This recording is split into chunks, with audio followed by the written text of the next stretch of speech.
بخاری.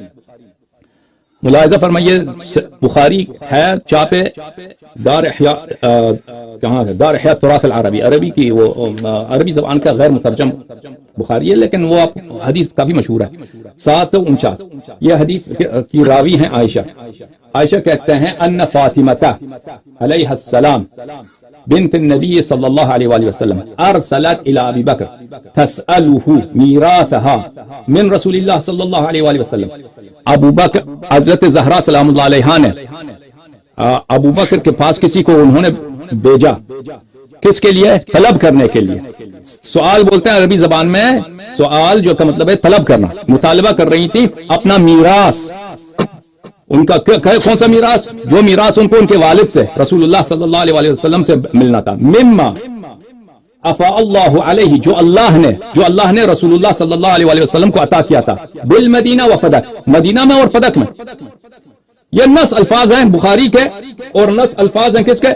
نص الفاظ محمد صلی اللہ علیہ وسلم کی بھوک میں جس کی بھوک ہو، محمد صلی اللہ علیہ وسلم کی پیاس میں جس کی پیاس ہو، محمد صلی اللہ علیہ وسلم کی خوشی میں جس کی خوشی ہو، محمد صلی اللہ علیہ وسلم کی غمی میں جس کی غمی ہو. وہ انسان محمد صلی اللہ علیہ وسلم کی وفات کے بعد ان کی بیٹی کا حق نہیں کھا سکتا. دنیا کی ساری کتابیں کہتی رہی، میں نہیں مانتا ہوں، میرا ضمیر نہیں مانتا، میری غیرت نہیں مانتی ہے اس بات کو کہ محمد کا مال کھا جائے. یہ کیسے ہو سکتا؟ یہ بے وقوف ذاکر اگر پوری زندگی بھی یہ کہتے رہیں کہ حضرت ابو بکر، حضرت بی بی فاطمہ سلام اللہ علیہا کا مال کھا گئے تھے، ہم ان کی بات کیوں مانیں؟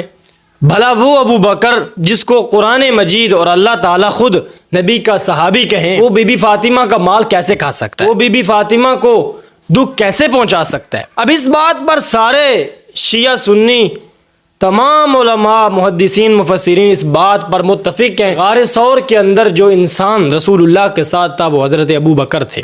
جو ابھی انکار کیا ہے نا، یہ چند بے وقوف ذاکروں نے کی ہے، ان کی کوئی حیثیت نہیں ہے، ان کا میں جواب انشاءاللہ عرض کر دوں گا. تو اس بات پر سارے متفق ہیں. تو جب اس بات پر متفق ہیں تو اسی قرآن مجید کی اسی آیت کے اندر یہ الفاظ آتے ہیں صاحبی. جب رسول اللہ نے اپنے صاحب سے کہا، اپنے ساتھی سے کہا، اپنے صحابی سے کہا، حضرت ابو بکر کی صحابیت وہ قرآن مجید سے ثابت. اب یہ بے وقوف ذاکر لگے رہے، مال کھا گیا تھا، یہ کر دیا تھا، خلافت چھین لی تھی، ان کی بات کی کوئی حیثیت نہیں. اب دنیا کی جتنی بھی کتابیں ہیں وہ کہتی رہیں کہ ابو بکر مال کھا گیا تھا اور یہ تھا اور یہ تھا. حالانکہ حقیقت یہ ہے کہ حضرت فاطمہ آئیں، حضرت ابو بکر نے جو انکار کیا تھا وہ باغ فدق کے معاملات کو حوالے کرنے کا انکار کیا، مال دینے سے انکار نہیں. ورنہ آپ مجھے بتائیں باغ فدق کا جو سارا مال اور سارا منافع ہوتا تھا وہ کہاں جاتا تھا؟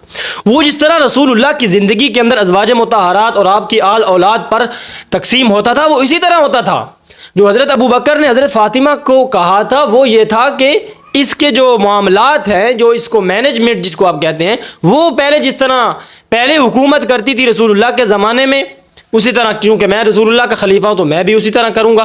ورنہ جو خرچے تھے وہ سارے حضرت فاطمہ اور ان کی آل اولاد کو اور ازواج مطہرات کو ہی جاتے. جو ابو بکر پہلے اسلام قبول کرے، دنیا کی ساری کتابیں بھی کہتی رہیں کہ وہ محمد صلی اللہ علیہ وسلم کی وفات کے بعد پھر گیا تھا، میں ان کتابوں کی بات کیوں مانوں؟ میں نہیں مانوں گا.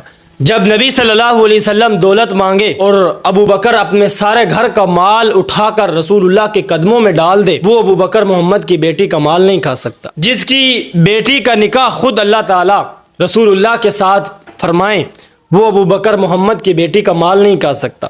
اگر مال ہی کھانا تھا تو پھر رسول اللہ پر مال لٹایا کیوں؟ ایسا نہیں ہوا کرتا. میں نہیں مانتا کہ جو شخص رسول اللہ کے ساتھ ہجرت کے اندر ساتھ ہو اور وہ رسول اللہ کی وفات کے بعد محمد کی بیٹی کو دکھ پہنچائے، محمد کی بیٹی کا مال کھا جائے، میں نہیں مانتا اس بات. جب نبی غار میں جائیں تو غار کو صاف کرنے کے لیے سب سے پہلے جو انسان جائے ابو بکر، اسے کہتے ہیں. میں نہیں مانتا کہ یہ ابو بکر محمد صلی اللہ علیہ وسلم کی وفات کے بعد محمد کی بیٹی کا مال کھا جائے. امام بخاری رحمۃ اللہ علیہ نے ایک بڑی عجیب حدیث ذکر کی. فرماتے ہیں کہ غار میں جب رسول اللہ تھے تو رسول اللہ کو ایک دن بھوک لگی، پیچھے سے کھانا لے کر نہیں آئے، تو حضرت ابو بکر تلاش کرنے کے لیے نکلے کہ کوئی انسان مجھے مل جائے کہ میں اسے کھانا لا کر محمد صلی اللہ علیہ وسلم کے سامنے پیش کروں. تو جب نکلے تو ایک چرواہا آپ کو ملا. آپ نے اسے کہا کہ مجھے کچھ کھانے کے لیے چاہیے، میرا محبوب بھوکا ہے. تو اس نے کہا کہ میرے پاس اور تو کچھ نہیں، یہ دودھ ہے بکریوں کا، یہ لے لے. آپ نے فرمایا دے. تو وہ جب دودھ دونے لگا تو اس کے ہاتھ گندے تھے، تو آپ نے فرمایا کہ اس اپنے ہاتھوں کو صاف کر لے. اس نے ہاتھوں کو صاف کیا, پھر دھونے لگا تو اس کا برتن تھوڑا سا گندا تھا, آپ نے فرمایا برتن کو بھی صاف. پھر جب دھونے لگا تو وہ بکری کے جو تھن تھے وہ بھی تھوڑے میلے تھے, آپ نے فرمایا بکری کے تھنوں کو بھی صاف. جب اس نے تینوں چیزوں کو صاف کیا تو پھر آپ نے فرمایا اب دودھ دو, اب میرے محبوب کے پینے کے قابل ہو گیا ہے. پھر آپ جب لائے تو وہاں پر عجیب الفاظ ہے کہ رسول اللہ صلی اللہ علیہ وسلم نے پیا لیکن حتی رضیت.